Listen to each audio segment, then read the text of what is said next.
Well, hello everyone. Thank you for tuning in here at Kim Drops, and we've got Chris and Charlie with us today. We'll have a nice open discussion. If you want to, you can leave us a comment. What I'm suggesting people do is, if they're seeing this, if you're seeing this, please press share. All right. Okay. Well, guys, it's great to have you on here. Hi, Kim. Hello. Hello. Again. I think we should do a bit of an intro on who you guys are for people who may not know who you are. Instead of me sort of summarizing you, why don't you tell everyone who you are, what you are? Chris, you can go first if you want to, Okay. or Charlie, whoever. Okay, I'll go first. Let's go because like clockwise. It's not on the. So I'm Chris from Stockton, and I've been involved in activism for like a few years or so. And I'm a truth seeker, and I've just approached the grand old age of 60 just last week, and I've been reflecting on how my life of truth seeking, a lot of it all seems to be coming together now, and I'm making a lot of sense of it. I've been part of a religious cult for about 10 years. Celibacy and all that, so I know what it's like being mind controlled. I've had a brother who was diagnosed HIV positive, and he died of AIDS, right? So I know all about the PCR test and the whole scam that is with that. I've had chronic arthritis in my leg, and I've cured myself. I've had chronic eczema. I've cured myself. I've done all kinds of alternative treatments to heal myself. Not least the amazing liver and I was going to say liver and onions, liver and gallbladder flush. Right, flush all the stones out. It's I've had to learn from myself. I made a conscious decision in 2012. I was never going to take any medications again, except when I needed when I went to hospital. I needed painkillers. Apart from that, I never take any medication, and so I'm a truth seeker, and I started following Mark Steele about 2 or 3 years ago. I'm totally with him on these horrible LED lights that we've got in our streets. I've even climbed up them and put a little visor on the one outside, and it was great until the council came along and took the little visor off. But I'm going to start that again. Hopefully, if Mark wins his case against Gateshead Council, he's very confident he will. I'd like to get a little business going, just cleaning up these lights and stuff. Because that horrible white light, it stops us from sleeping. It upsets our biorhythms. All life on Earth has feedback control mechanisms are based around serotonin and melatonin.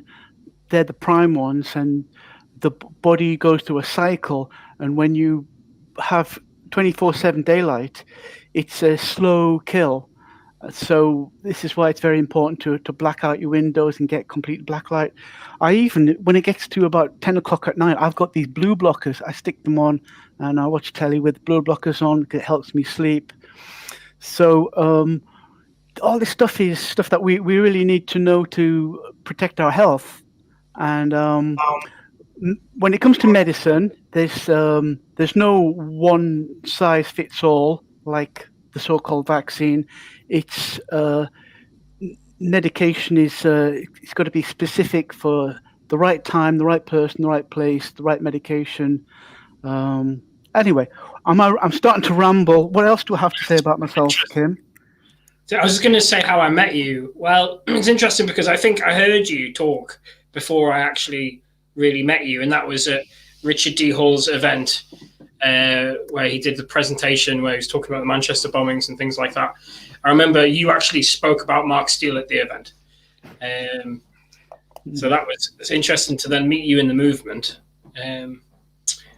I think we went to London together, didn't we? So we were chilling then. Mm-hmm. Yeah. And Charley, I met Charley on the streets of Newcastle.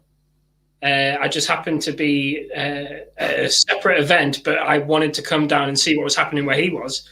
And you guys were struggling with amplification, and I happened to have my megaphone, so I assisted with that. You saved the day. Yeah, that was it. There was what's standing, and there was a girl, Daisy, and she'd brought like a little portable mic thing that she was carrying. Well, of course, we're trying to talk and couldn't hear it at all. And then here comes our wandering minstrel down the street there, and she says, well, do you want to use this? And then all of a sudden, wow, away, And then I think it wasn't long after that when we're in, I think the next time we bumped into you was in front of 10 Downing Street. Outside Downing. Yeah, the thousands of people thronging up the mall there, and I just turned around, Kim, so that's it.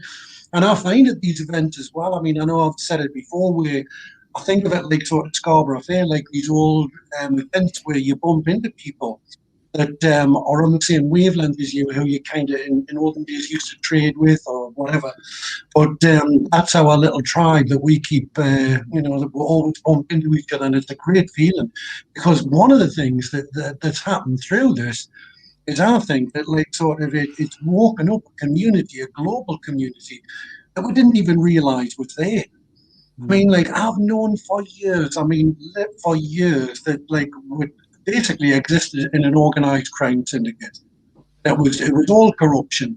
But I think the thing that happened with this particular, these events that we're going through now, it kind of reinforces the depth of that corruption.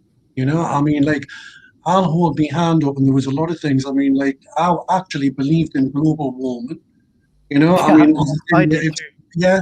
Honestly, a year or more ago, if someone had asked me what the two biggest threats to humanity were, I would have probably said the election of Donald Trump and global warming.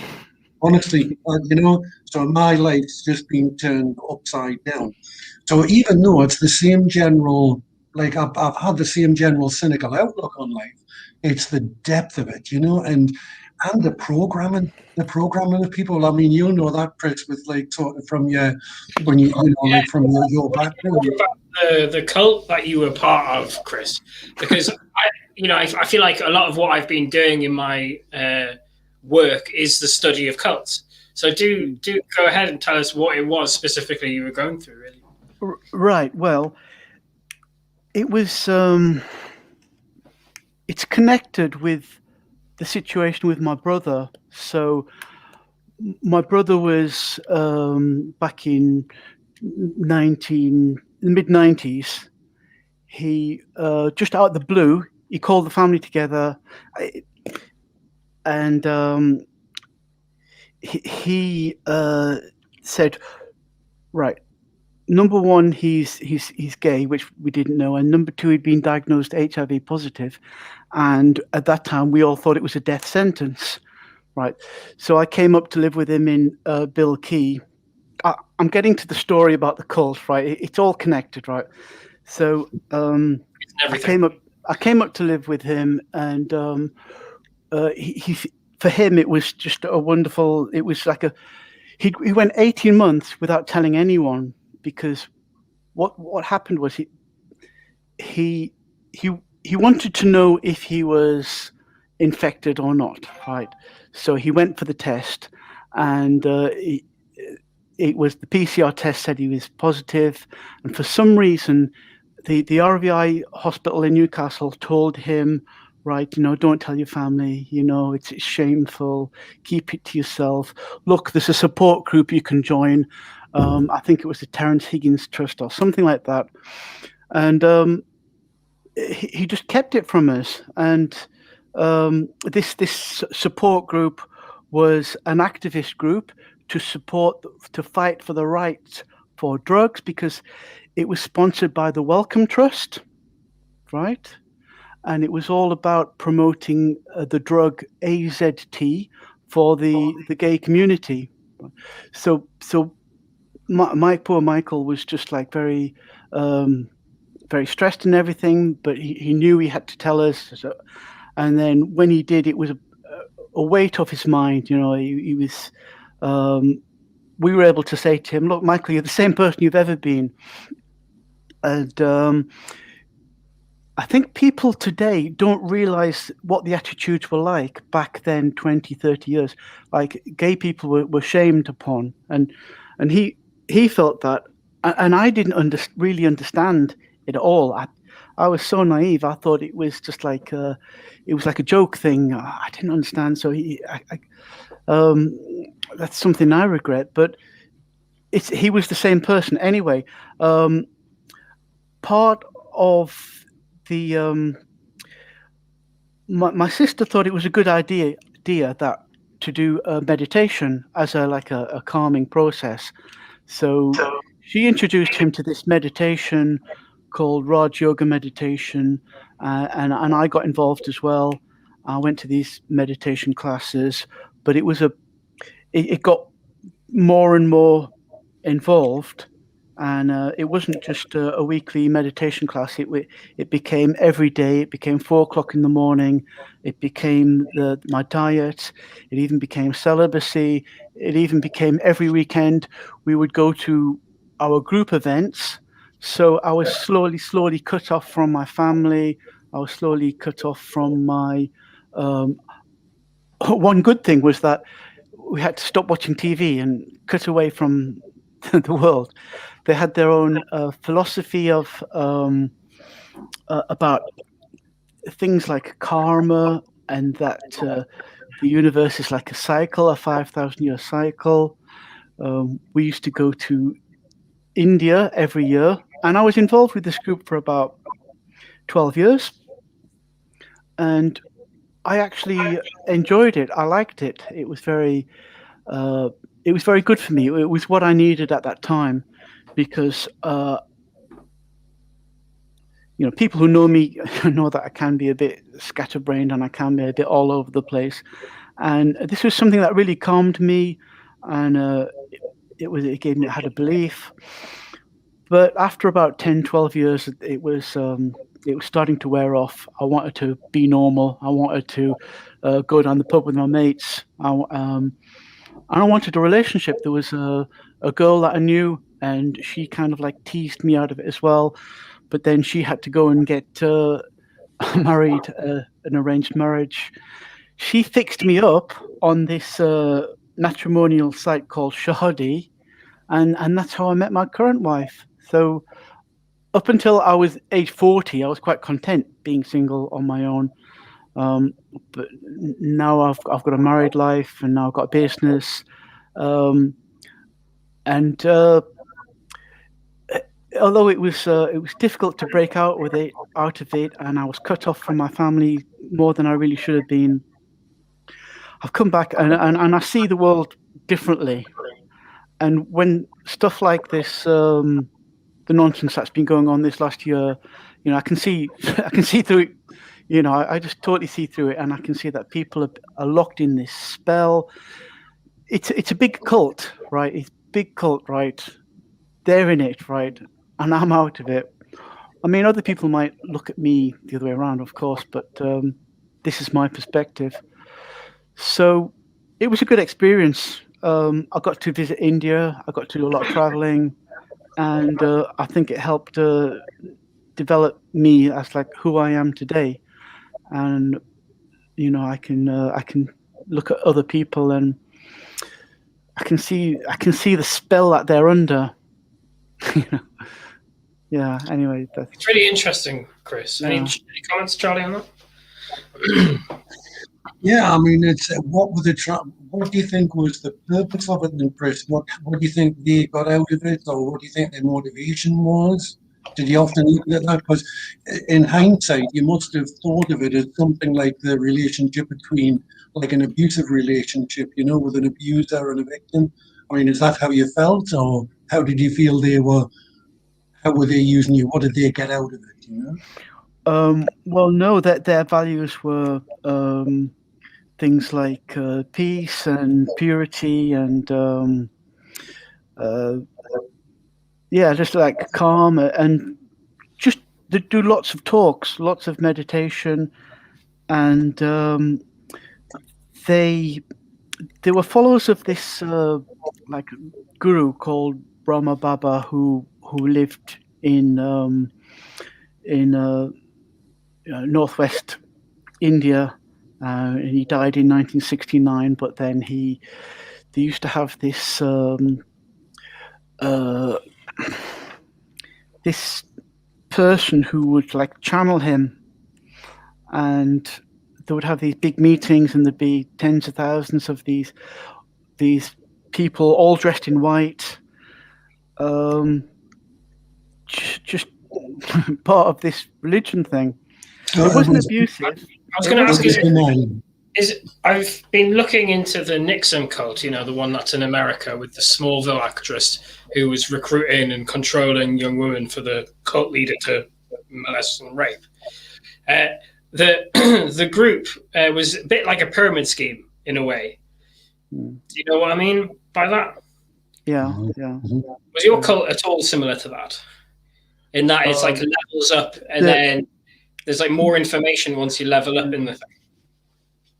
Well, the seniors were all it was run by women. They were all like sisters, and the senior sisters were like the close ones to this Brahma Baba, and but they talked about purity, and which meant like celibacy, and it meant with food as well, and cleanliness of thought. So it was a lot of discipline, like mental discipline, but it wasn't like one of these abusive kind of cults where there's like abusing children, stuff like that. It wasn't that. It was the complete opposite. They were affiliated to the UN. They had an office at the UN. So because they are celibate, then obviously the UN are going to like that. Yeah, great. No more sort of procreation. So they fit that bill, and they were global. So I don't know. It was just a strange experience. I had to go through it, and it made me a better person. Just like many years previous, when I was 18 or 19, I joined the army, and the discipline was very tough. But it was just what I needed, because that was such a contrast to my earlier life when I was a teenager.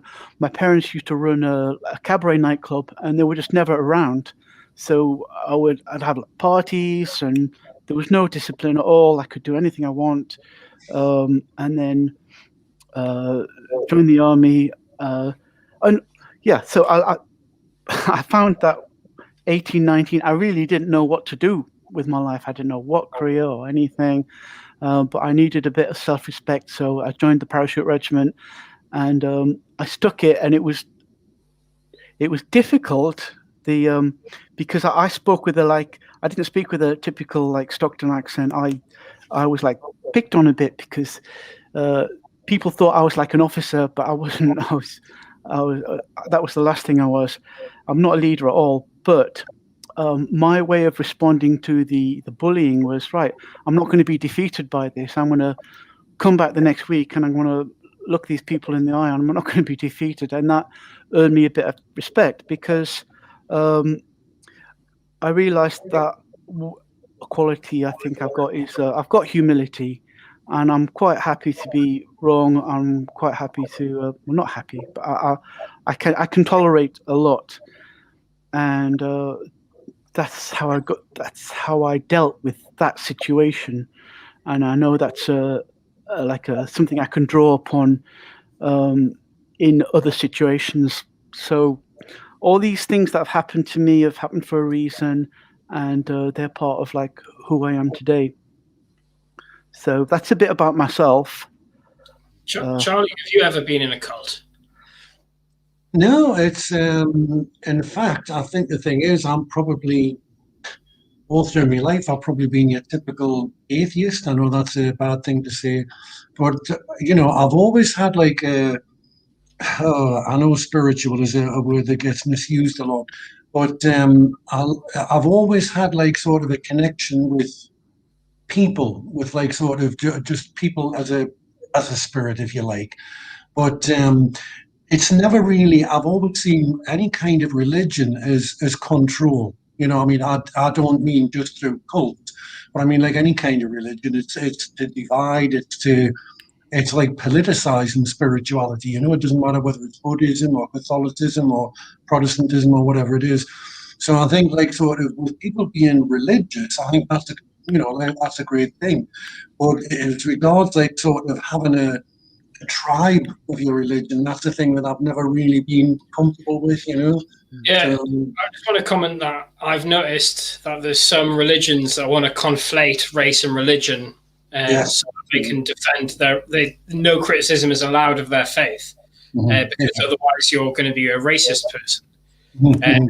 I've noticed that with all major religions, that they want to slightly blur those lines, when we should be free to challenge what people think, right? Well, I mean, there's that. I mean, depends how far you go down the rabbit hole, but it's like, I think most religions are probably, that's what they deliberately contrive to do. You know, where they're actually being created to keep that division. So everything, I mean, like, obviously what we know, everything is about division. That's how they control them. So it doesn't matter whether it's man against woman, black against white, mask wearers against non-mask wearers, anything. And it's like the same thing with these Kill the Bill protests. It's the way they control things. I was going to ask you about that.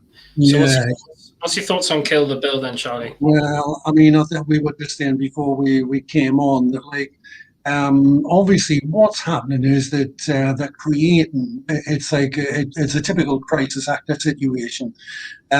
Just saying to you, like, before any peace protest, which is what ours are, whenever we've had protests before, gatherings, they're always to do with peaceful protest. And what they're deliberately trying to do is they're trying to ally it with violence and public disorder to use it as justification for clamping down on protests. Now, it's obvious that the protest that happened a couple of weeks ago, and then apparently there was another one a few days ago as well in Newcastle. Well, I mean, Kim, that we've struggled to get, like, I think the biggest one we ever had was just before Christmas, about 300 people. And for us, that was massive. All of the people there, you could look out amongst the crowd and we knew all the people, most of the people anyway. Now, all of these people who were turning up at these Kill the Bill protests, who the hell are they? It's like they're turning up, they're all wearing masks, they're jumping all over police cars, and nobody knows where these people have come from. And the strangest thing of all is, like I was saying, whenever there's a peace protest that we have, there's like a little group of them where we always get the police who ring up and say, oh, what's happening, what you're having to do, what you plan on doing, and all the rest of it. And it's strange how for these Kill the Bill ones, they just don't look, as if they already know everything about them. So, I just want to clarify what your point was there, because I think I want to sort of double down on it, really. So leading up to all the protests we've been connected to, or let's say they're not even protests, they're just people meeting in public to discuss what the hell's going on, right? We've been clamped down. We've been pestered with phone calls regularly from the police asking for information about what's happening all the time. I can't tell you how many times the police have called me to the point where I'm telling them it's harassment what you do and you need to leave me alone. You know what I mean? I'm not going to go along with it. I will seek advice before I take your next call. Do you know what I mean? Because it's ridiculous what you're doing. So this Kill the Bill stuff, they obviously must know that we're not affiliated with that organization, so they haven't once asked us about anything to do with that.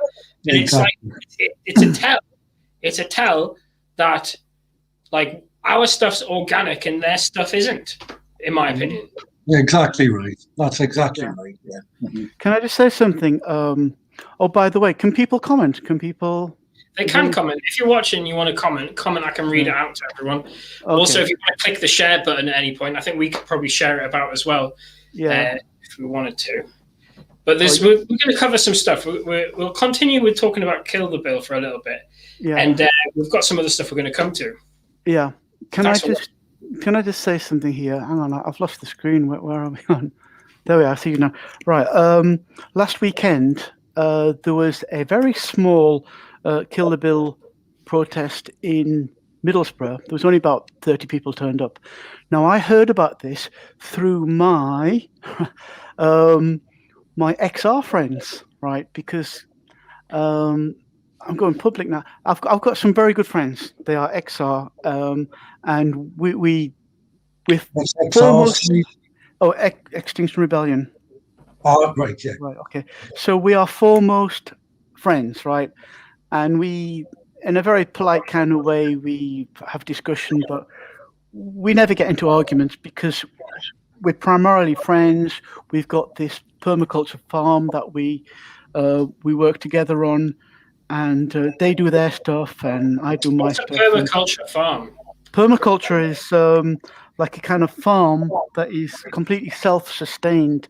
You're using compost and in harmony with the land. You catch all the water, and you live off grid basically. It's the way forward, right? It is the way forward, and it's more important. It just trumps everything else. Anyway, my friends were saying, Chris, there's they know what I get up to. They follow my Facebook and everything, and they take me with a pinch of salt.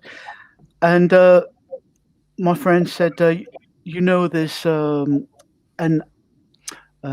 right to protest meeting this Saturday. Are you going? I said, I don't know anything about it. So I said, yeah, I'm interested to go. On the Wednesday night, I phoned up Sean Argyle. You know Sean Speaks? Yeah? Well, because he's in Stockton with me. I said, Sean, do you know anything about this right to protest? He said, no, I don't know anything about it. Kill the bill. It's exactly the same. He said, who's organising it? I said, well, I don't know. I just heard from my friend, my XR friend. And he said, oh, right, okay. He said, well, I might come. I don't know. I might do. I might not do. Anyway, Thursday, I went back to the farm and I asked my friend, I wanted to ask him, who's organised it. And he said that he got a phone call on the Wednesday night, just like shortly after I spoke to Sean, and they were asking him, "Have you got something arranged this weekend?" And he explained what it was. It was organised by Momentum, and he explained to me that he was liaison officer for the XR because they've got liaison officers. We don't have liaison officers, but they do. And it must have been that the police listened in on my call with Sean, right? And then they connected me due to the location of my phone at the farm with Tom, my friend Tom, and then they called him straight away. See, we're monitored 24/7. They know everything about us. So that was an interesting little thing. Anyway, I went to it on the Saturday, and it was good. That there was my friends Dawn and David went as well. Do you know them from Hartlepool? Yeah. They got there a bit before me, and they were asked, why aren't you wearing a mask, and will you sign this subscription? And they just couldn't tolerate them, and they got into an argument with them and disappeared before I even got there. When I arrived, I just kind of mingled in with everyone. I said hi to the people I knew, and I was just talking to everyone, and I got on friendly. We did a march, and I was chatting to everyone, and people were respectful to my point of view, or they didn't agree with me, but they were respectful. And I think if I'd wanted to, I could have stood up on the platform and they would have let me say my thing, because the platform was the right to protest and kill the bill, right? Can I unpack kill the bill? Just because obviously there's legislation that is being passed through our pretend parliament, okay? And the legislation is to do with basically criminalizing protests, and it almost feels permanently, doesn't it? Yeah. There's no time limit or anything on what they're passing. It's an idea to be a permanent change, really, okay? And that change, the reaction to that change is apparently, allegedly, this kill the bill movement, right? Now, I'm a sucker for just sort of unpacking stuff. So kill the bill, to me, right? Don't know about anybody else, but to me, is a call to violence. If I was to stand out in the streets and say, kill the Charlie, or kill the Chris, or kill the Red, anything, kill any group in any context, if I was to say that, that's criminal, right? So isn't that movement just set up to fail with that kind of labeling in the linguistic realm? Because they may be saying, oh, no, it's to do with the legislation. But, like, the police are justified, if you're shouting, kill the police, to see that as an arrestable offence. You're being arrested for a lot less. People being arrested for just speaking in public. Yeah. Well, we've seen these protests where they have them in London, where they've got people like BLM and Antifa and that, where they're wandering along beside the policemen, like sort of hurling abuse towards the police, you know, like F the police and all the rest of it. And the police are just marching along quite nicely, you know. You think, like, you know, and how does that work out when we turn out with, you know? I don't know if it would be the right thing necessarily to arrest everyone who says something you don't like, because I think that's a waste of time. But I just find it totally hypocritical from our experience to what's going on. Yeah, it was interesting what Chris was saying as well about when he was talking to Sean, and everything just seemed to happen like spontaneously. You know, again, it just seems like this contrived thing. This thing as if there's like a director, and they're like sort of they're planning little plays towards like an ultimate. I believe that to be absolutely true. I can see it within the truth movement itself, because there's the truth, and then there's the controlled truth. And then there's the misinformation, the disinformation, and the clever magician techniques to make people look over here while they palm the card over here. That's what it is. Misdirection. Exactly. Yeah. Well, yeah. Okay, can I get to what the root of all this is about? Is that human nature is that we are good people. We are kind to other people. We will look after our, you know, fellow, our family, our community, and stuff like that. And as society and civilization has become more complex and interdependent, the leaders know how to work this and play upon people's goodness and use them as proxy army to do their dirty work, right? So there's over the last decades, right, there've been the public has been saying, look, you know, you're good people, you look after the planet, you know, you conserve your water, don't use too much, don't use all that horrible fossil fuel stuff, because you're being good to your planet. Yeah, don't get yourself vaccinated so that you don't harm other people. And people do it out of their virtue because they want to be good. Yeah. And the state say to them, look, you know, you're a caring person, you know, you do this, do that. Now, this thing about being carbon neutral, right? We know the story. You Ursula, we know about this Agenda 21 thing and what it's all about, and how they've been using carbon as the medium to control humanity. And they've got this group, and it's the base Extinction Rebellion. They're all good people. They want to save the Earth, and it's this. They've been brought together, and they're controlled, and they're united, and everything. They have their meetings and stuff, but really, the bottom line, what they really want to push is this carbon neutral thing, because once they get everybody carbon neutral, and then everyone is valued based on their energy consumption, then you've got absolute control of them. And these do-gooders, right, are being mobilized as a proxy army for the state and the global state to do their work. Now, what's happening with this Kill the Bill thing is that the anti-lockdown people have got to be wiped out in the eyes of the public. The public, 90% of the public, see news clips and they see people fighting against the police, and they don't know the difference between the anti-lockdown people and the kill the bill people. And what I think is playing out over the next few weeks is that the police are going to get more aggressive, and the Antifa people are going to get more aggressive, and then when this on the 24th, they'll be all the more justified to do their Israeli trained police tactics, like we saw in Bradford, Charlie. We saw them in Bradford. We were trying to walk around. We were trying to do a march, and they halted us. We went somewhere else. They halted us. We tried to go around the corner, and they cut us in half. They were exercising.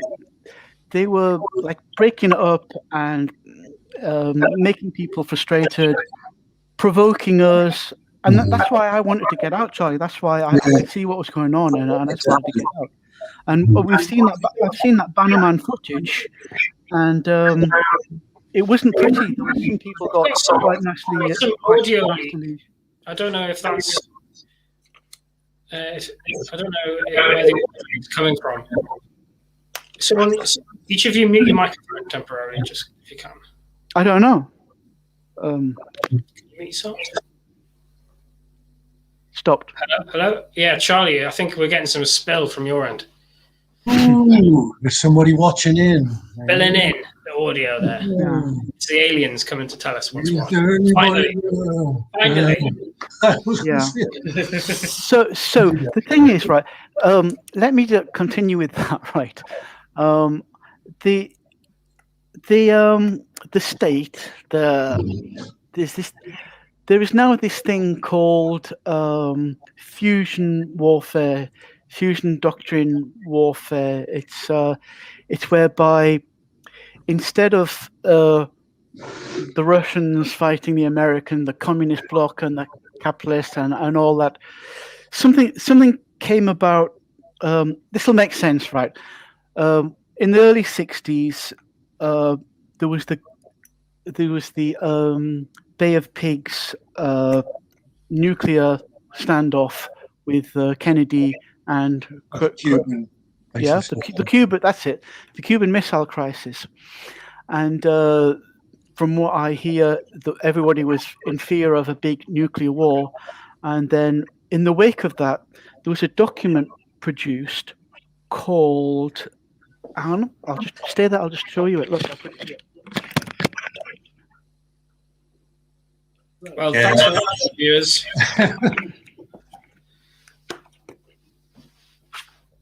I can't read that from where I'm standing, though. It's a report from Iron Mountain, right? Mm-hmm. They got all of the CIA got all of these people together, and they took 9 months for them to come up with this document, how to avoid a catastrophic war. And they found like the way to do it is to have the enemy has to be within the family, within against ourselves. Basically, humanity had to be the enemy, right, of humanity, and that led to another one called Silent Weapons for Quiet Wars, right, another document, and then and of course there's the Event 201, which we're in the middle of now. And there's another document set for 2025 called the SPARS pandemic. These are all produced by the John Hopkins Institute and all of them lot, World Economic Forum, and they've got detailed scenarios that are really sort of like they've got the days, the months, the events, everything planned out. That's how what we're seeing now is so coordinated globally, worldwide. What's happening here is happening in Brazil, is happening in Czechoslovakia, happening in Australia. Some are slightly ahead of the others, but they're all following this lockstep plan. And it's this this psychological control that they've got on humanity, because they've explored how the human mind works, and they know how to play it. Yeah, I think, I would say it's like sort of, we've known for about last 10 years or something, when you would see people around the town, Asian people, you would know they were Chinese because they wore masks, So the Chinese have been getting their people to wear these masks for a long, long time. They just use a different excuse, a different method to do it. They use smog as the excuse. So it's just a different way in it, that people can't say that. It's that the idea of bringing it in was to mask it up, was to depersonalize it. Well, I completely agree with everything you two have literally just said, because that's what masks are for. Masks are to change the appearance, to hide details. So we've spoken about cults, and from my perspective now, it's super easy for cult members to be amongst us in public, getting away with atrocious things, and we can't even see who they are because of the fact that everyone's masked up. And they've made that the truthers are the enemy, like as if we're ignorant, like as if we didn't just list a whole load of publications. Like Chris just listed a whole load of publications there that me and Charlie are aware of, mostly of what Chris was just saying. So it's not like we're idiots. We're looking at stuff that the public haven't got round to looking at yet, or something. I don't know. Mm-hmm. Well, I mean, we know why this is. I mean, everybody's just trapped in front of the box, and they believe, it's like this naive idea that, and again, I mean, I see it as like sort of an abusive relationship.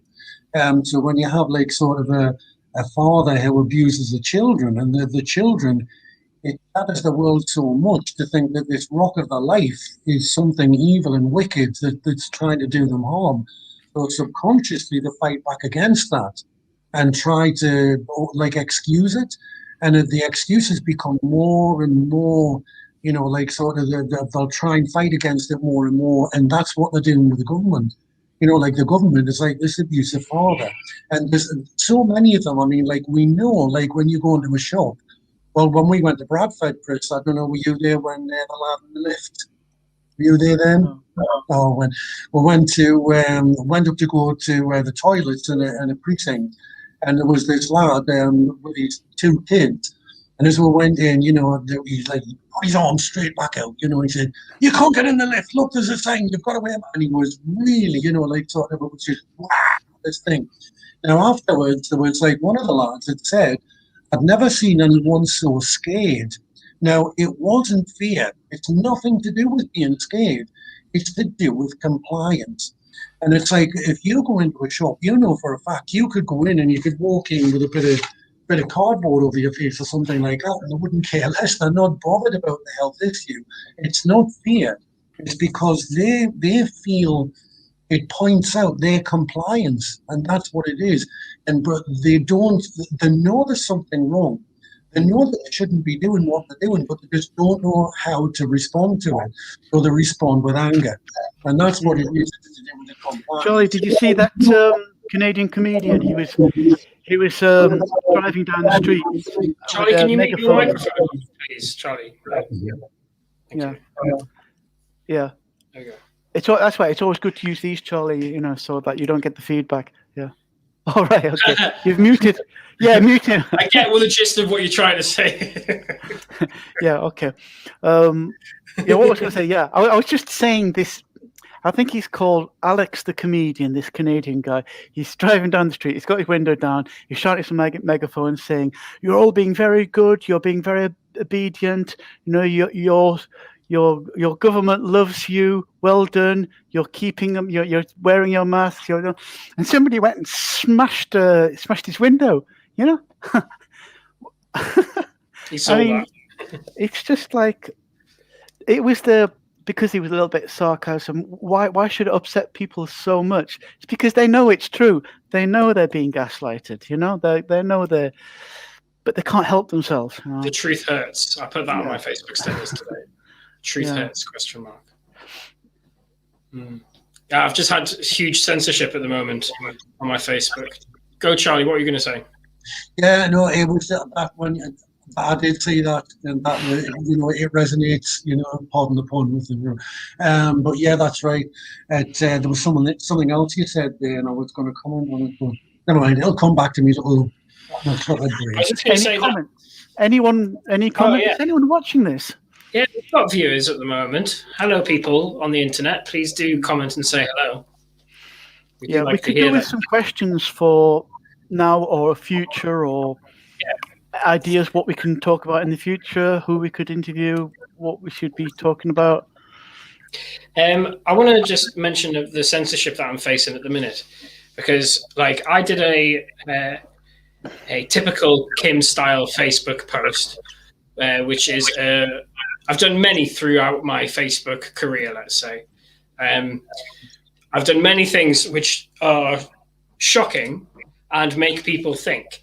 Now, the majority of the time when I do something like this, I put something out there, loads of people have no idea what I mean, what I'm saying, and just reject it straight away without even asking. And then over time, maybe 6 months to a year, those people that were slating me about that then change their perspective and actually think, oh, there was a point to what you were making there. They just didn't understand at that time. And it's a recurring pattern with stuff, So I just made a Facebook status saying that COVID, okay, it's interesting because these trigger algorithms. When we say these words now, triggers algorithms. So there will be a disclaimer underneath this. Now I've said that about it all. But I'm just saying, I believe my research position is that it's a fortune-telling scam. It's an old-style scam. It's one of the original scams. And we can pull up what that is, and I can explain what the relevance it has to the COVID stuff.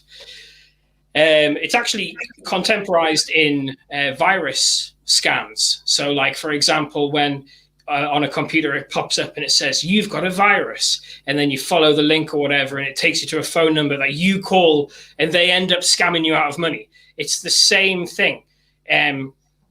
That's why it's relevant, because it translated from the origins of maybe gypsy scams, fortune-telling scams, to then morphing into the computer virus scams, to the now GMOs, the genetically modified virus scam that we're all privy to. So this basically is them weaponizing the common cold, because the common cold is a type of coronavirus, at the people. We're turning the common cold, making it the enemy, whether they've done that surgically with genetically modifying some stuff, or whether it's literally just programming, or whether it's a mix of both. I don't know. It's a perfect enemy, isn't it? It's like an alien invader, so it's a perfect enemy. So you don't have friends, and it's the enemy. It's the enemy of everybody. It's kind of like they wanted an ideology to unite everyone, so they created the fiction of this. Yeah. Well, the whole medical thing, the whole pharmaceutical industry, it goes back 100 years ago or so. The whole of Western medicine, which is known as allopathic medicine, means that you're giving a treatment for something that has nothing to do. Is different to the disease, to the cause of the disease itself. All Western medicine about is just alleviating the symptoms. It never gets to the root cause of what these symptoms are. Now, every January, February, March, after a winter, it's common that we've not had much sunlight, and the body is cleansing itself, and it's quite normal that we have a cold, we have a flu, and it's good to have the flu, right? If you have the flu, you're cleansing yourself, and you feel better and clearer weeks after. Now, all they're doing with this medication and the flu jab and everything is just they're stopping the symptoms, so they're just bunging up the disease, and it's got to get out somehow, and eventually it manifests itself as chronic illnesses and cancer and stuff like that, we have to go through these cleansing like disease processes. So it's normal. It's a normal thing that the media have heightened to scare people into profiteering. So people are profiteering like the vaccine. What I said in my status as well, which is what's been removed, even though there's like a huge thread of explanations which they've just deleted, I don't get that back now. All of those comments, everything that people said, disappeared off the internet, right? So it's sad because that's important information that they're hiding from people now. Because in that, what I was explaining as well is that I believe the vaccines to be equal to snake oil salesmen. I believe it to be, because if I'm looking at what's going on, people are profiting from this situation. And even just looking at the mainstream media, all I have to do is read what the mainstream media is saying for me to be uber skeptical about this vaccine and think that it's all being controlled for a profiteering agenda. Yeah, I would go further than that. I mean, the thing is that a lot of the issues that people talk about as if it's infringement of human rights, as if it's big pharma making money, but we know there's a deeper agenda to this. You know, it's like when Chris was talking earlier about like when we moved from holistic medicine. You know, I mean, there was an agenda behind that, and it's not profit. I mean, if you can kind of equate money to power. In a way, so in that respect, yeah, it's about making money. But I think certainly with this latest crisis, it's beyond that. Is it a spiritual thing as well, Charlie? Is that what you suggest? Because I'm talking about the genocide agenda. I mean, let's call it what it is. You know, that's what it is. I have the perception that there's cults in existence today that, because of their spiritual beliefs, have to get our permission before they kill us. We have to sort of consent within their game, their rules, for them to then come and kill us later. Or something.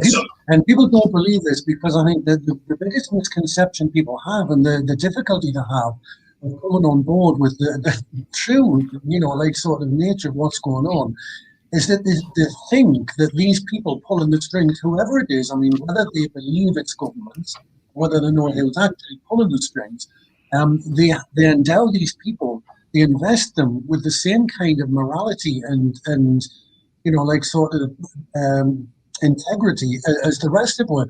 These people are not like us.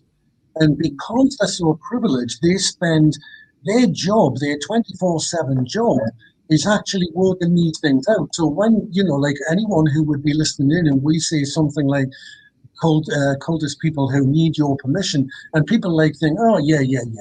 But what they have to remember is the people who are actually imposing this onward, it's what they do. It's not just 24/7. This is historical. This is something that's been going on, and it's a long, complicated, planned agenda, and it's coming to fruition. You know, and this is it. It's only now, Charlie. It's only now that the technology has come together, that we can communicate instantly worldwide, and they can apply this. They can isolate us from our families, our communities, and they can hook us directly into the matrix, which is like the BBC or the 5G, whatever. They've got this these transmitters inside us, which they can switch on however they want to make us think or feel. Ooh. Can I just say, like, that's a thing, actually, you brought up an interesting point. Have you seen, particularly this last week, the things that they're putting inside the masks? Have you seen them? Yeah. Actually, well, what they're doing, they showed someone opening a mask, like open it from the packet. They put it under a microscope, so everything was done in real time, and there was actually a separate little documentary on it as well. And they're these tiny little fibers that are reactive, you know, and when they breathe on them, you can see them squirming around like a worm. So all of these people who are wearing masks, you know, like, you've got to think, if someone made you wear a mask, I mean, I never had worn one, but, you know, like, if someone said to me, like, there's something I've got to have checked out with a doctor, and I was thinking, okay, well, you know, it may come to a point where for a 10-minute consultation, I might have to acquiesce to this bloody thing, you know. But then when I think about when you put these things on, you're actually ingesting them.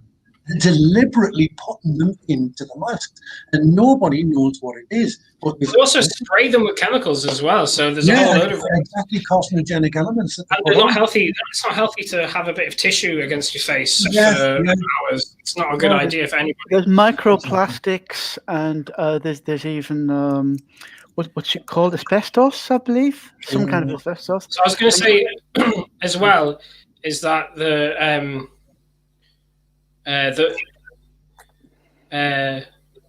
go ahead, Chris. I'll come back to what I was going to say. I can't remember what I was going to say. I can't remember what I was going to say now. I need questions to. I'll sing a song. Will you? What were we talking about? The masks. Yeah. Masks, fibers. Yeah. Morgellons. I mean, it's like you were saying. I mean, masks themselves. I mean, like even if they weren't sprayed with carcinogenic agents and previous fibers, you know, I mean, it's bad enough anyway with hypoxia and everything, you know. So I was just going to say that I've made a point recurringly that we've seen people get poisoned in public. We've seen cases of mass poisoning. Why do people think it's a clever idea to be wearing masks now, like permanently? You're actually allowing opportunists to murder you if they could. Can you imagine if you said to somebody about a year and a half ago that you wouldn't be able to go into a bank without a mask on? Well, it's insane. Yeah, but this is it, Charlie. You were saying about how there are this 1% of psychopaths who you were saying it, Kim, weren't you? They've got to follow this code. They've got to do it by our own permission. It's right? because if they break the rituals, they get punished, and they lose the good fortunes of their masters. You know, you can see it. You can see it in different organizations.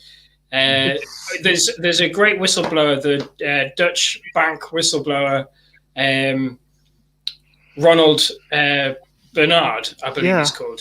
And he actually said, which I think people need to go back and have a look at what he was saying, is that he said that a pandemic is ideal for these psychopaths. It's the best context for how they can exist. In absence of a war, have a pandemic. Yeah. And isn't it strange how these ritualistic cults, when they indoctrinate people into them, they have excessive cleansing, walking apart in ranks, and wearing masks and isolation. It's just a coincidence, isn't it? We're all being taken through this mass ritual of slavery, you know. Absolutely bizarre. It's been programmed over many decades. It's been in our news. It's been in our stories. It's been in Hollywood movies. We've been the whole plan, all of these scenarios that they've planned out. They've subconsciously put it in our minds that this is the way it works. This will happen. That will happen, and next week that will happen, and we expect it. Our subconscious mind expects it to happen, and we're looking for it, and then we make it happen because we are being made into puppets. This is why part of real spirituality is about just looking and being aware of who and what I am, and being free to make my own choices and make my own and not succumb to fear, because this is the thing. Fear makes us operate on our gut, our base chakras, right? And it blocks off the rational thinking. I mean, once people get angry or emotional, no matter what you say, it's just not going in their head, is it? And everybody's like headless chickens, full of fear. They can't listen because they're fearful. They're in survival mode constantly. Fight or flight. Yeah. Mm-hmm. So, what else were we going to discuss? Because we had a little list of things, didn't we? I want to say a big thank you to the viewers. Do feel free to join us with our discussion.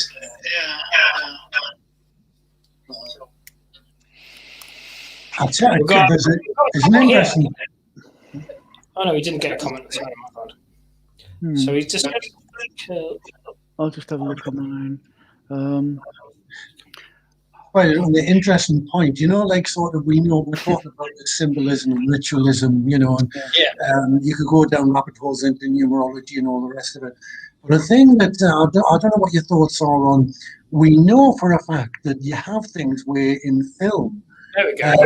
where we have like little inserts into films. Like there was one, I don't know whether it was the X-Files film or something, where all the clocks were set to 9/11. Every time you saw a clock, it was 9/11. And obviously, we get these subliminal messages and all kinds of things like the Avengers. And Well, I do absolutely believe that goes on. Yes. And I can see other cults doing that too. So not just the Freemasonic Jesuits agendas, even like with the Paul McCartney stuff, which I have mentioned, it is amazing how people look into these issues and they're directed to the wrong places to understand what's going on each time. Same with the 9/11 stuff. It's like big parts of the movement are not the researched parts. They're sort of the hoodwinked elements. Yeah. I was going to talk about shills because it's a word on the internet. There's so many words that sort of get overused. It also almost becomes a thing in its own way to like use the word toxic. Someone's being toxic or someone's a shill. Oh, this person's a shill, that person's a shill. And I just wanted to sort of discuss that and how there's a difference between presenting evidence-based research about someone and then just like slinging shit and hoping it sticks. There's a huge difference. So I just, what I want the community to think about is if you actually genuinely believe that someone's a shill, try and find their digital footprint and reach out to them directly before you start distracting everyone with this stuff, because you have to be sure about it. Otherwise, you're losing complete credibility if you're wrong. Do you know what I mean? I think a big part of this, is the fact that we're still like sort of psychological slaves to the old normal. And the old normal, still going on now on the mainstream media, is where what they'll do is they'll get someone who looks good on film, they give them a nice clean smile, and they've got like a PR army behind them. And they come out as this saintly person with absolutely no dirt behind them whatsoever. Now, what happens is, like, sort of, we have to start looking at people like real people. People aren't at black and white, at perfect two-dimensional image. People do have and they're also the slaves to this culture where they'll find themselves where the popularity will give them this kind of kudos where, I like this popularity that I'm getting now. And people, I think, mistakenly take that as the fact that they're being controlled or they're being disingenuous or something, whereas you have to learn to accept people for what they're saying rather than just like that image that they create. This is exactly my problem when I'm talking to people nowadays. It's that they are arguing with an interpretation of something they think about what I'm saying rather than arguing any points that I'm presenting. And it's like I've immersed myself in research, and when I pop my head back up and talk about it with people, it's like I seem ridiculous. I understand that. I thought that before of people as well, that they were ridiculous, and then I've realized that I was wrong. I had preset belief structures that were wrong. So we're all learning. We're all on a learning path. But I totally believe the disconnect, or it's like someone says, so what you're saying is, and it's like, you don't need to do that. You don't need to rejiggle what I want. Just listen and then think about it and then deliver what you think about that. Yeah. The English language has many different meanings to different people. The English language is used in legalese, as used in the courts by lawyers, can have a different meaning to what it means to the public. So politicians can be saying something in Parliament, and then they're saying a different thing to the public than they're saying to themselves. So there is this. This is why English language is primed to be able to cast spells on people. it's and a message can be sent out, and it can like a whole demographic can understand it one way, and another can understand it another way, and the people who know how to master this language know exactly what they're doing, and this is how they are like dividing us. And so yeah, I've realized that myself, that I've got this one of my friends from the farm, right? He was saying, Chris, you believe in freedom and everything, but I don't believe in freedom. We've got responsibilities to people. And I thought, well, yeah, of course we've got responsibilities. It's and when we talked, we kind of realized that we understood the same thing. We agreed the same thing, but he was using a different set of language to me. The way it had been politically charged in a different way. Anyway, let's get back to this point. We're talking about shills, right? Yeah, shills, because everyone was accusing everyone of being shills. Yeah, right. I've been victim to it. People have called me shills. I'm sure you've both had experiences of people calling you shills, and we've probably done it too. We've probably called people out, or we've said, "Oh, we don't trust that person for whatever reason." So I just want to talk about that, what that means. Where are the pitfalls, and how do we overcome this recurring theme? I think personally, I mean, the way I look at it is, anyone who genuinely knows where this, and I know the words become toxic now, agenda, anybody who knows where this agenda is going would be insane to comply with it, would be insane. You do get certain people, I think, like Anna Reese, who was the BBC, supposedly, where she'd said she was like sort of coming over to the side of the truth. Oh, she was a shill, I mean, you can understand she's a dyed-in-the-wool mainstream media, supposed journalist.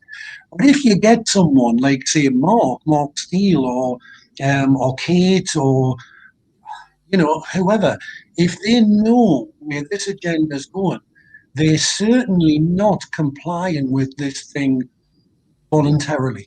Okay, they might be used in some devious ways, controlled opposition in some way, but the people themselves aren't intrinsically bad. They're not part of this thing. I think it's like, if you know where it's going, then you've got to be on the side of the truthers, for want of a better expression, So it cannot be someone.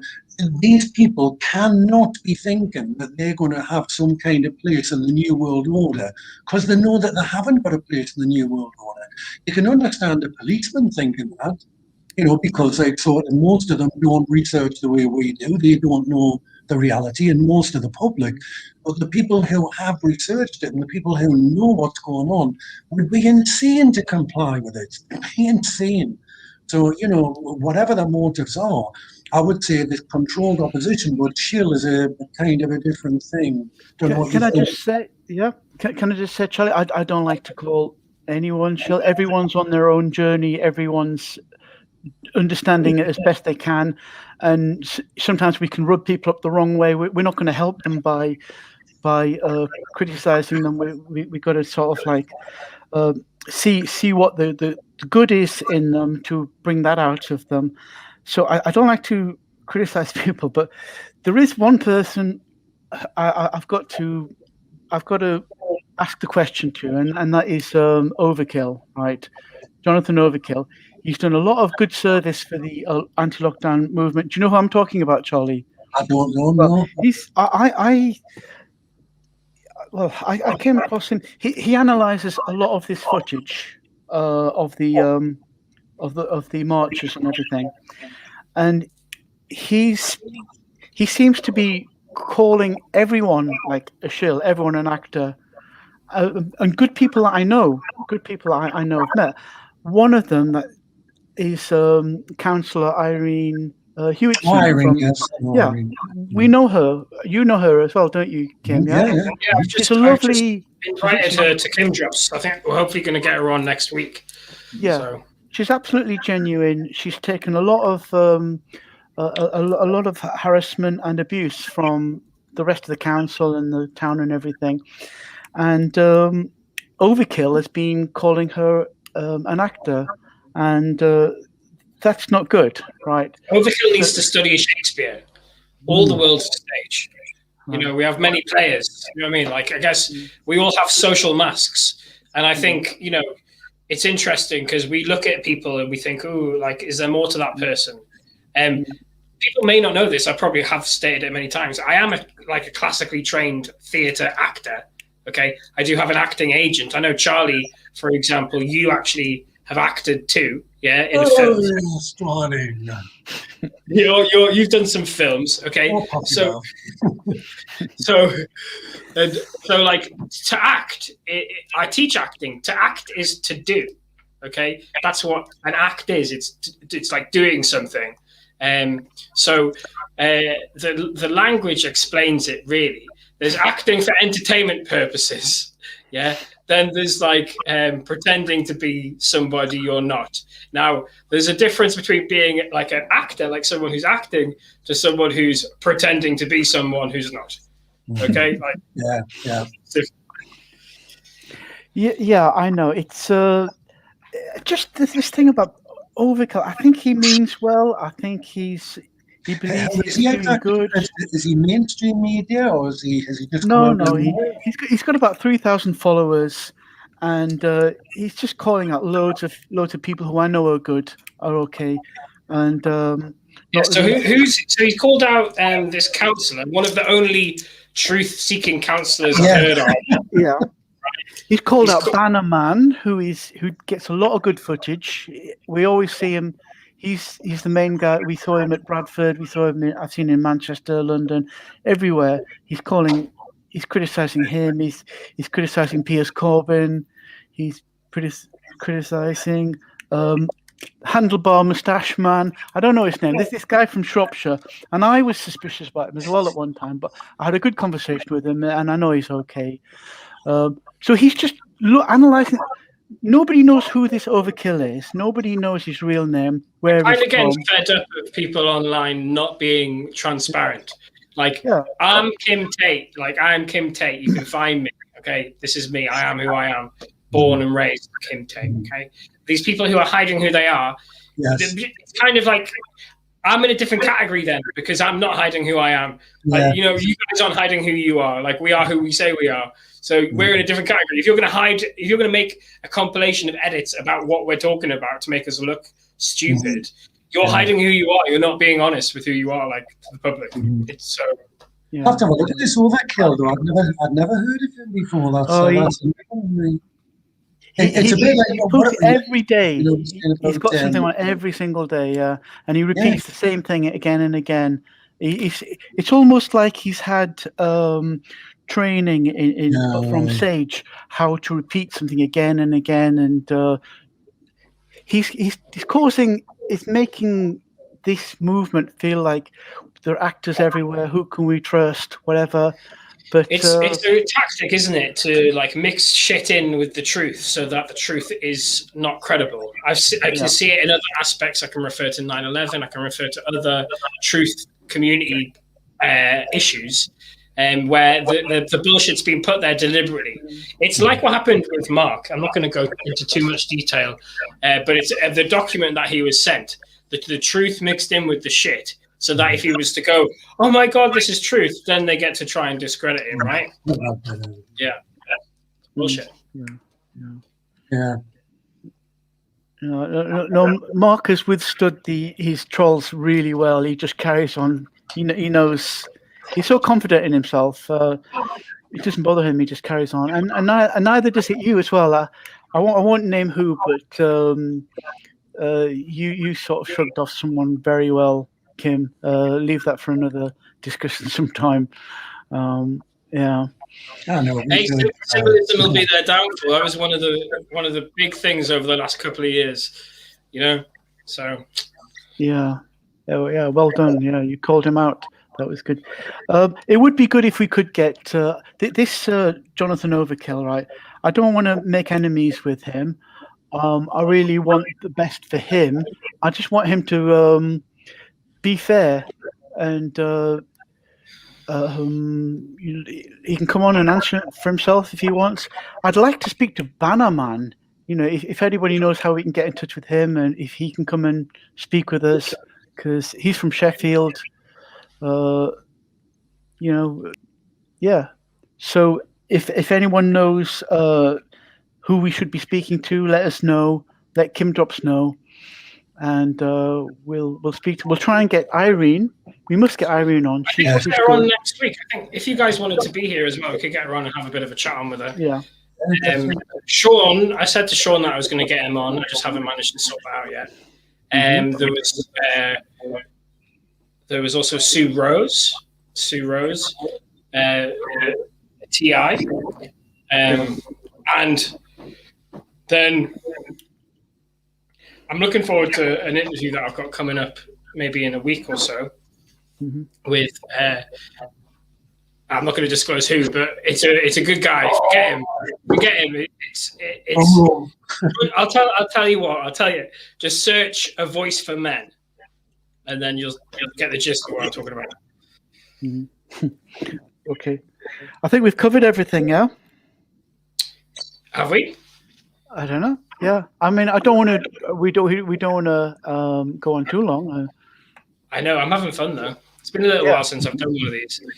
Okay, there's no hurry. I'm just talking about the censorship that's been going on. So the post that I made saying COVID-19 is a fortune-telling scam and the vaccine is snake oil. Apparently, people can't listen to that without freaking out and reporting it to Facebook or whatever. So I want to just go over what I mean by that one more time, if possible. I'm going to get up the... We're going to show some videos, Chris, weren't we? We didn't do that. Oh yeah. I just because I want to. It's the first time I've been like in public. I want to just sort of like show my credentials that I am real.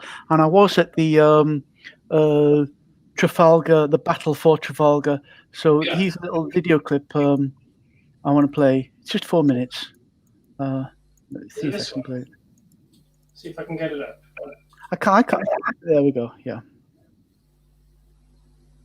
Good morning.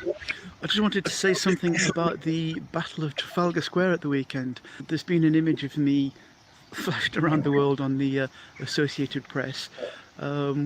We formed lines to stop the police from encroaching on us so that we could keep the speakers speaking. We had doctors, scientists, lawyers, veterans, and the whole day went very well.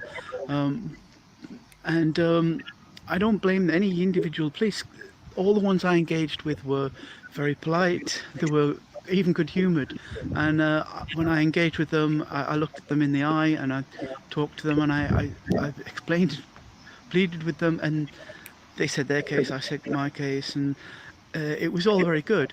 The image was a bit misleading because I know the guys next to me looked very angry, and I don't blame them. They're not angry with the individual police. We want the police on our side. Angry with the who is it? Mayor Khan and Cressida Dick. They're the people we're angry with. But the police, they were fine until the very end of the day. Then when everybody had mostly gone, I think what happened was they needed some headlines, they needed some optics to discredit us, so they brought in the riot squads and they chased in and they just hacked down, they just picked people off, and I saw it with my own eyes, and we were walking down Parliament Street just near the monument, and walking away, and they all pounced on someone behind me, and all the eyewitnesses said that he was doing nothing, he was just walking away, and they came up and they pounced on him and arrested him. I did see someone I know, it was Kim Drops, because he had a megaphone and he was hanging around shouting, saying something in the face of these riot police, and so they brutally arrested him. They came up to me, asked me to leave, and I just said, yeah, okay, I'll go. What they needed was, they needed the optics of saying there were 30 arrests, which gives the newspaper reader the impression that we were the ones being violent, but that wasn't the case. They came to get the numbers, and there's some images of them brutally attacking people, which is bad. So can I say to all visitors who go back to London again for the 26th, that's next Saturday, have a peaceful day, engage with the police, speak to them. You can speak to them. The ones throughout the day are the good police. There's a minority of riot attack police who they're like special units that are. So at the end of the day, just get away or leave in one big group. Don't straggle. Don't be. If you're on your own, you'll probably you'll be picked off. If you're in groups, you're pretty safe.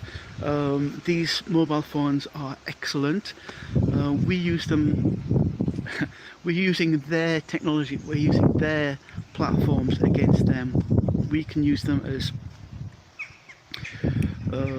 means to defend ourselves. Yeah, I just wanted to say. So that'll do. Yeah. Okay. How do I end that now? Yeah. Okay.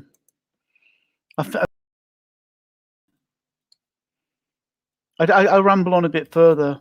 Can you hear me? Yeah, sorry. I'm just going to unmute Charlie as well because I just muted Yeah, us. it's okay. No, I just after that, I just go rambling on about how I was in the gym. When you got the gym, everybody's spending minutes sort of wiping everything down and the blatantly virtue signaling, and it was irritating me a bit. That, but yeah, I said my message. I felt like because that image of me it went on Sky, it went global, it went it went all around the world, and people were phoning me saying, what you doing, you violent, horrible person, man, and everything. So I felt I had to explain myself. And the interesting thing is, in that image, there was behind me, there was Darren Headley, and there was that Tate man, the one that I'll just go back. Yeah. Where's that image? I'll just find it again. There, this one, yeah. Good morning. Yeah. Are you able to move it? Yeah. That's Darren from Hartlepool. I met him going down there on the coast. Which guys? So I know who Darren is, but maybe other people don't. Darren Headley is the guy with the tattoos in the middle of the frame. Yeah. So, he's got his shoulder tattoo out there. Yeah. Now, Darren's, I know him from just the Truth community, and he's the sweetest guy you could meet, right? Nicest guy. Sweetest guy. Yeah. So, what's been said about him then on this thing? That's how I first heard about Overkill, because Darren sent me something that Overkill had said about him, calling him a shill, an actor, something, and I just said to Darren, look, just don't communicate with him, have nothing to do with him, just don't give him any attention, and we never have given him any attention. I did notice a few weeks ago that this guy called Hugo Talks, who's a very good commentator. He posts about 3 times a day. He's got good information. He gave Overkill some credence, saying, Overkill is saying that they're all full of actors, which kind of disappointed me a bit. And then last week he said that Irene was an actor. So this is why I have to call out Overkill and say, look, you've got to. What have I got to say? He's really got to not be such a scattergun kind of accusing everyone. He's not helping the community. He might believe what he's saying, but he's not helpful. That's what you need to find out. Is he genuine? Is he? Is he? I never wanted to say that. I don't want to have a. Well, he's got a lot of followers. He's got an online profile that's hidden, so we don't know who he actually is. What I was going to say is that I want to talk about the fortune-telling fraud thing that I meant to mention.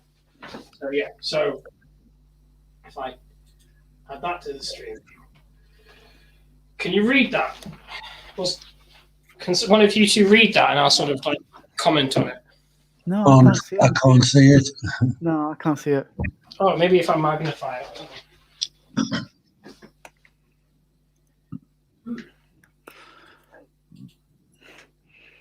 Okay, fortune-telling fraud, also called Bujo or egg curse scam, is a type of confidence trick based on a claim of secret occult information. The basic feature of the scam involves diagnosis of victim, the mark, with some sort of secret problem that only the grifter can detect or diagnose, and then charge the mark for the ineffectual treatments. This archetypal grifter working for the scam is a fortune teller who announces that the mark is suffering from a curse that her magic can relieve, while threatening dire consequence if the curse is not fulfilled. It's COVID-19. That's That's what I've said it is. That's what I've said it is. That's why everyone's crying right now about my Facebook, because look, this is a really basic scam. I actually know of this scam already because it's one of the original scams. So what I'm just saying is what we've experienced is a contemporized version of this, like super elaborate. You know what I mean? And I can break it down even further because it even mentions viruses. If you scroll down, this is something that people research on their own, like in their own time. But look, can you read where it says high-tech variants here? Okay. In the data link computer services incident, a mark was fleeced of several million dollars by a firm that claimed that the computer was infected with viruses and that the infection indicated an elaborate conspiracy against him on the internet involving the Central Intelligence Agency and Opus Dei. The victim was charged for elaborate and unnecessary computer security services, including the claim that a member of the Indian military had been sent to Honduras to investigate the source of the virus.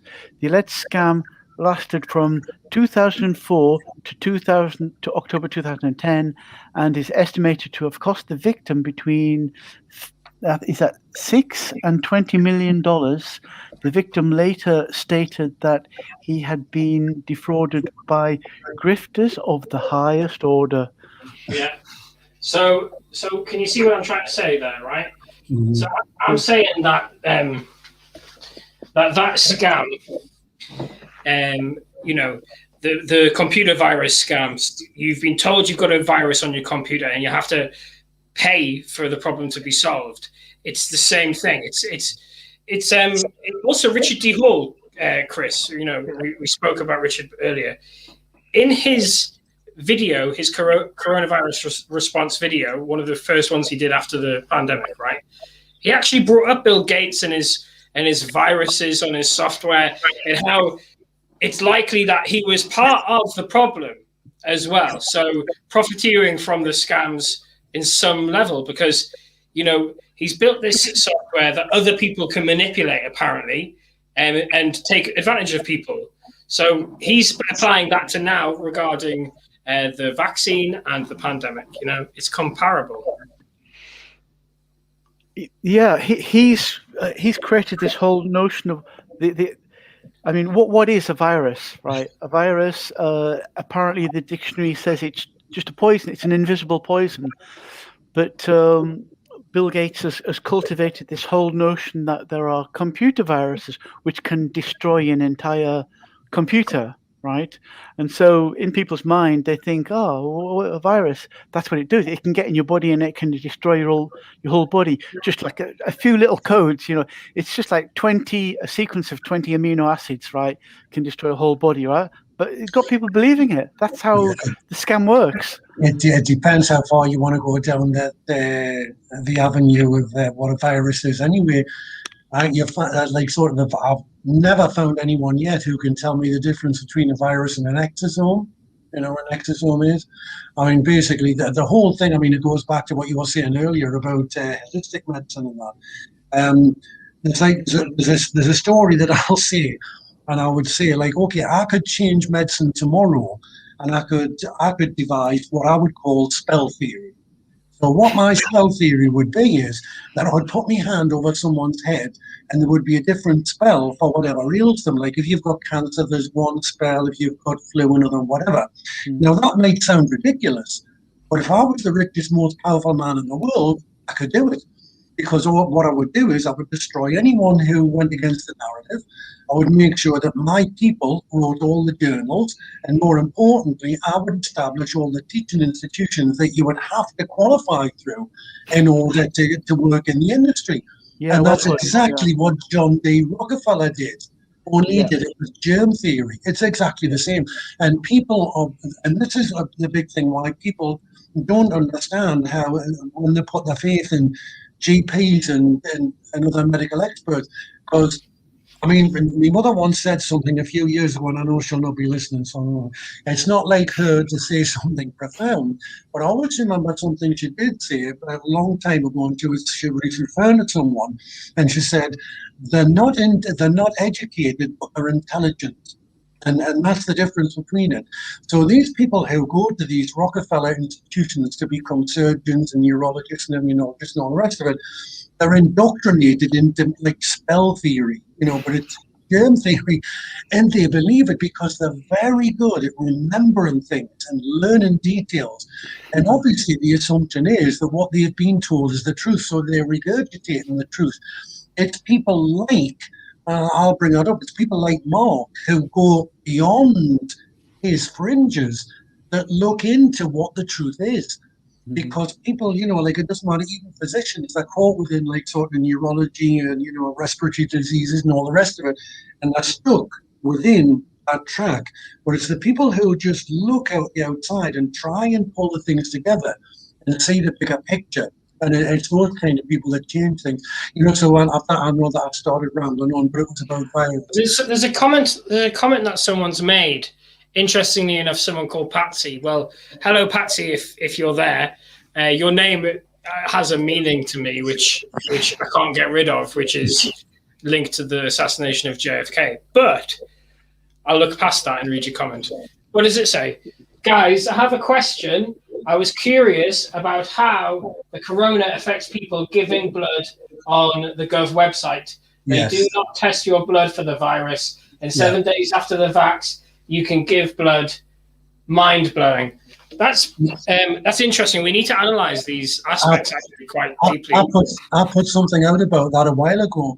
There was someone who mentioned it to me a few weeks ago, and I put like a little meme thing out, just basically saying, how does this affect if you go for a blood transfusion? And obviously, it's like things if you're in the dating game, you've got to be careful about who you fraternize with, because passing bodily fluids, isn't it? So yeah, it's one way you can understand, like with Bill Gates and his little smirk when he was talking about the second wave. This is where it's going to come and things like this, because it will find its way, it'll slosh its way into the general public through things like blood transfusions. Like the richest people in the world haven't lost any money during the pandemic. Okay, I can guarantee that. I know that in my bones of bones that the people, the elitists, they were totally secure during this time. But the gap between the wealthy and the poverty-stricken has widened. People are more in poverty than ever, in the sense that, well, actually, poverty has decreased in large quantities across the world. But there's what I mean by, if someone, for example, doesn't have a mobile phone right now in the middle of this pandemic, or doesn't have access to the internet for whatever reason, the widening of that gap is so far, and it's actually a real struggle for those people to potentially solve simplest of problems, like to do with housing, to do with paying bills, simply because the libraries have closed, the local community centres have all closed. So the gap is widening, which amplifies the poverty. And we've seen the rise in suicides, blah, blah, blah. Go ahead, Chris. What were you going to say? Patsy, I just want to say the psychopaths who are running this whole scamdemic, who are part of this whole Great Reset, they want to kill and as many people as possible. They want to contaminate as many people as possible. So they're quite happy for people to take blood transfusions and spread this as far as possible. It's worth remembering that during the AIDS, well, it wasn't called a pandemic because they reclassified what defined a pandemic. It would have been in today's world, but with the AIDS thing, the pharmaceutical company called Bayer were making their what were they doing? They were getting blood, right? They were selling blood, right, from druggies who had HIV, right? Because HIV is a symptom of a metabolic disease. It's not the cause of AIDS. It's just a marker that happens to be associated with people who are starving. People in Africa who die of starvation, they will have HIV because there's a metabolic process going to break it down.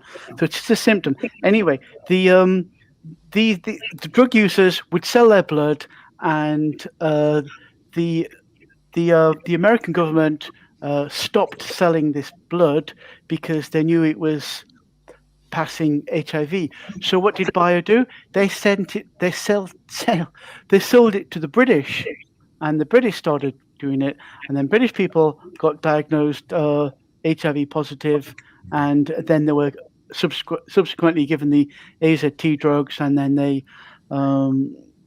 well, that's how the criminality works. Yeah. So don't take blood. Yeah. Don't take blood anymore. I think wouldn't take it anyway.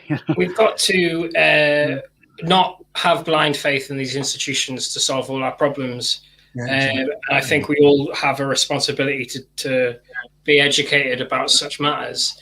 And fair enough, maybe if you can't be bothered to read all the material or whatever, and you choose to do what you want to do, fair enough, go ahead and do that.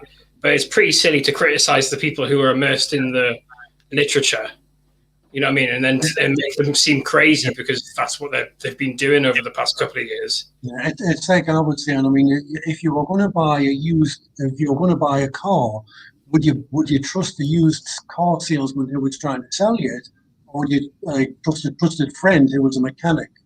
You know, it's who you go to for your information that's important, you know? You've got to think about it. Yeah. Can I just come back to what you were saying earlier, Charlie, about how doctors have been doctored? They don't really know what's going on. And it's to do with the entire education process.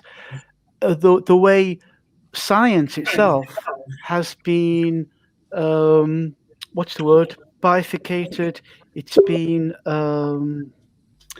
it's called, I forget what it now. It's, so it's split up into biology, chemistry, physics. Compartmentalized. Compartmentalized. Yeah, it's reductionism. Yeah, reductionism. So, so that the more specialized a consultant becomes, the more stupid they get because they can't see the whole system. Yes. There's a guy I follow called Dr. Shiva, and he talks about a systems approach, like the human body is a whole system, right? You can't take it apart and try and analyze it. The more lost you'll get. You've got to see it as a whole system with a biofeedback mechanisms, and that's why our doctors, unfortunately, have been. They're not innately stupid people. They're innately very clever. They've just been doctored, and they've been made stupid. Religion, isn't it? Yeah. It's just they've been tricked, like religion, like into a false belief structure with blind faith elements and compartmentalized ideology. And they've also got the pressure of being at their workplace, and if they lose their job for having the wrong opinion about something, then they're not going to feed their families. And that's a horrible situation to be in, which I wouldn't wish upon anyone really. Yeah. If you have a belief and you are in a place of business where you can't share that, Yeah. That is unfortunate, and we shouldn't allow things to get like that. Yeah. You see, doctors, they've got to retain so much information. They're under such stress and pressure to pass their exams. They don't have time to breathe, to really think, what are they regurgitating? And it takes them until they're maybe in their 30, by the time they're about in their 30s, before they realize what they're doing. But by that time, they've got a mortgage, they've got a family, they've got income. They've got to go with the lie that they've been. Yeah. It wasn't that long ago we were locking up gay people in institutions for simply having a sexuality that we found abnormal as a culture, right? Which is bizarre because homosexuality has been around since the dawn of humans. Do you know what I mean? From my perspective, anyway. So we really are in the future going to be looking back at now, going, "What the hell were we thinking? Why did we imprison everyone in the world for months because of blind faith in institutions?" Yeah. I think the thing, it's like it comes down, I think that the problem that we've got at the moment is that people, they don't use instinct at all. At all. You know, everything. And it's a bit like sort of, like sort of how we've had problems getting like sort of men to come. Whenever we go to the protest, the women have got a hell of a lot more balls than the men. Like sort of all the people at the protest were women, and you get very few men. And one of the things is like sort of, again, it's all part of this indoctrination and the planning. It's definitely planned. You'll find out like sort of a typical working class fella. What they'll do is they're basically their mother or their partner or like whatever it is becomes like their surrogate mother. And when they go on holiday, they're like their mother or their partner or whatever. They'll sort out the money, they'll sort out the hotel, they'll sort out the passports, everything. And it runs into their ordinary life as well. So that when they get a job, the wife will probably say to them something like, "Oh, well, you should go for that job as a plumber or something like that." And of course, they just tap you along with the job. And then it's the wife who gets them up, and all they've got to do is just go to the pub and go to work. So it's like it's stopped like critical thinking. People don't make decisions. People don't need to use that decision-making mechanism anymore, where you rely on instinct. Everything is just instructed. You wait for someone to tell you what to do, or which form to fill in, or where to sign in the box. And it's people have got to learn to like sort of think outside of that box and just not trust institutions. I mean, I'm sorry, but that's true.